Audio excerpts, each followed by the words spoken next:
who's Valkyrie's love interest supposed to be?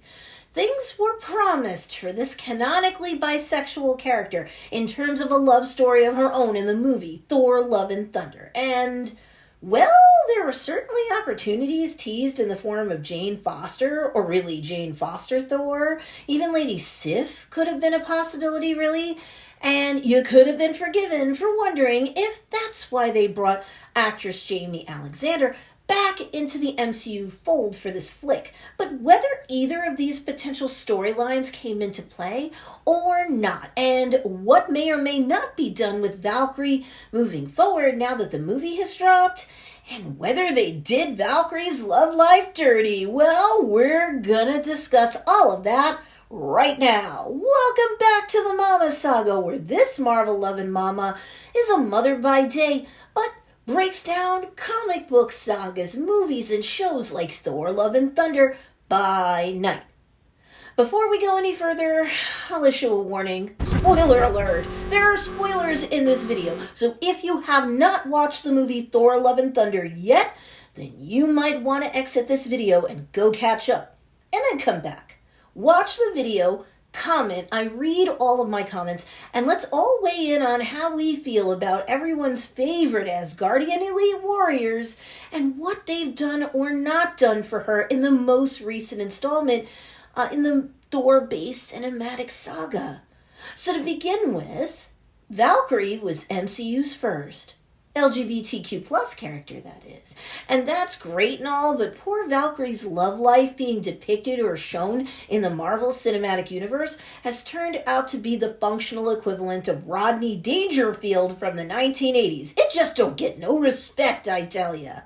In her first MCU appearance in the movie Thor Ragnarok, Valkyrie was introduced, and while her character was awesome, I absolutely loved her, and so did many, she had a scene that confirmed her queerness in that movie that was cut. Altogether cut. Actress Tessa Thompson has said many times that she's proud to play the bisexual character, that she plays her with her sexuality in mind, and that's fine, but, the scene was cut so as not to somehow take away from the overarching story or something like that?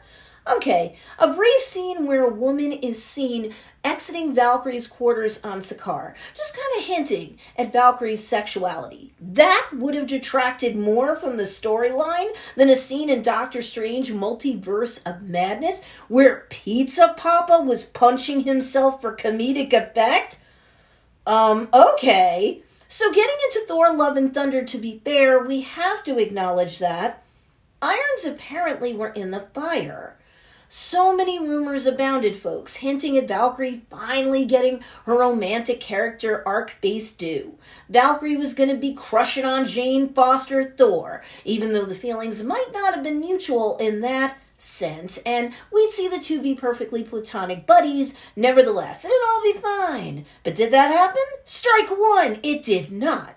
And those ladies certainly did not hook up in the movie. Nothing happened. Wait. Did Valkyrie end up hooking up with Lady Sif? Nope, not even close. Quite frankly, as you know if you minded the spoiler alert that came earlier in this video, Lady Sif did not end up in the movie very much at all. That's all I'll say in this video. We can do a separate video on that topic at a later date.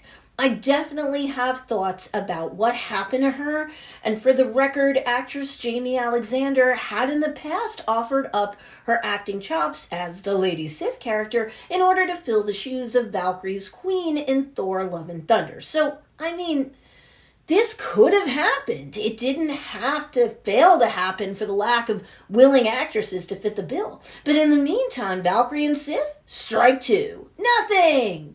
I know. Valkyrie is bisexual, so did she and Thor get it on like Donkey Kong? I mean, after all, we know from like every single one of the trailers before the movie dropped that she enjoyed checking out full frontal naked Thor when our boy Zeus flicked just a little too hard. But did anything happen? Nah, strike three. It seemed like any one of these possibilities, even all of them, could have materialized in the movie Thor Love and Thunder. But then, womp womp, nothing happened for poor Valkyrie, King of Asgard, who was supposedly on the lookout for her queen in this flick. Well, nothing if you don't want to count her kissing the hand of one of Zeus's handmaidens after flirting with her. Wow, so not what the MCU had alluded might happen. You know who got their LGBTQ plus on in this movie? Someone did. Know who it was? Korg. That's right. Korg, the frickin' rock guy. He gets together with Dwayne, another rock monster. Whoopee! Whip out the rainbow flag for that, right, everybody? Korg is why Taika Waititi said that Thor Love and Thunder was quote-unquote super gay? Like a pet rock from the 70s got more booty than the King of Asgard? Come on, please, please, please, sound off in the comments section below this video. No matter how you feel about this topic, you deserve to be heard. I'm straight, but I have so many friends and relatives with so many different walks of life. I kind of thought it might be refreshing to really see a tough character like Valkyrie enjoy trotting out her more tender side, a bit more than what we ended up getting served in Thor 4. Maybe Valkyrie will get a love interest, just not today, apparently. But enough from me. What do you think? Anyway, you can follow me on Instagram and TikTok and subscribe to The Mama Saga for more comic book saga breakdowns, Salty Mama style. Thanks for watching. Take care. See you next time.